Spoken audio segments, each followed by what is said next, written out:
Morning, everyone. Just doing a quick one this morning. I'm just indoors, so just going to sit down. Yeah, it's going to be quick because football's on this morning, and I want to watch that. So what I'm talking about this morning is, this could relate to everyone really that uses drugs, not just people that have been in prison.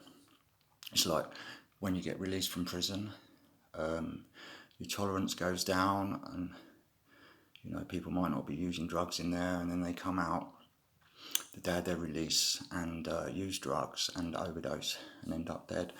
So this has happened to me a few times. I'm going to tell you about one of the many times I've been released from prison, and this happened. Going back like 30 years, I think, and it was one of the times I was in Highdown or Belmarsh, I think.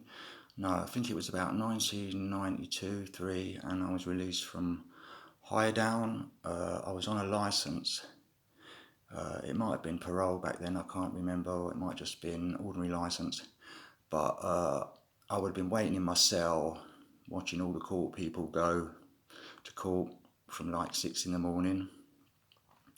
And then after they've gone, would get unlocked from the cell. Screw will come around, unlock us. I say goodbye to my mates, leave some stuff there from the cell to them, like radio, whatever. And then down to reception, go through reception, get your prop out of the prop store, anything you left down reception, your bit of your bit of jewellery, you get that out, and your discharge grant, which back then was about 40 quid a week. And I might have been NFA, I can't remember, so that would have been about 80 quid.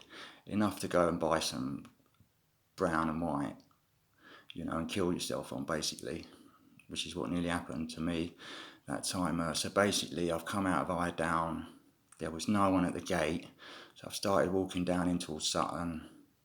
Then a mate of mine, Paul, he's dead now, sadly. He'd done time for supplying heroin. But he was a friend of mine, and another friend, Andy Jock. I'm not sure, I haven't seen him for years, whether he's still alive, but he could be. But yeah, so they've picked me up at Belmont, top of Sutton, and I've got into his BMW, said hello and that to the guys, and then we've driven through Sutton up towards Mitcham. So we're going through Rosehill. We've gone up to Mitcham to the Cannons Leisure Centre there in Mitcham, and we've waited for a guy who's coming over from Phipsbridge or somewhere like that. Scored, like 3 bags of quarter-gram bags of heroin, 25 quid a bag or whatever. And there was no crack, it was just that we was doing. So we were in his BMW in the car park at Cannons. We got a bottle of water there and all the kit, the spoon, vitamin C powder. So yeah, basically we've cooked up, and we've all had a hit. After that, I've said to them, look, I've got to go and sign in at the probation officer, and I'll be back in a minute. So what happened is I left them in the car park there. Well, tell a lie, they drove me round to the probation office, which is just round the corner from the Cannons. Well, it was then at Mitcham, by the pond there. So I've gone in there and I've had my appointments. I've been seen straight away, I think. But I'm feeling pretty good out of it, like gouching out on the nod, if you know what I mean.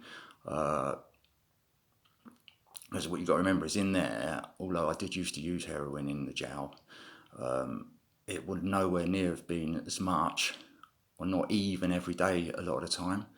As it would be nowhere near as much as outside, so my tolerance would be right down. So what's happened is, basically, I've gone into the appointment with Katie, my probation officer, about the licence, and basically passed out, or she's phoned an ambulance because she said my lips were blue and all this stuff. And basically, I don't remember going in the ambulance or anything like that, but basically what happened was I ended up in St Helier Hospital, and they gave me naltrexone because they said I was overdosing, and this is how mad it all is. You know, like back then, I remember moaning at them, saying I wasn't overdosing and all that. I mean, you know, but according to them, I was.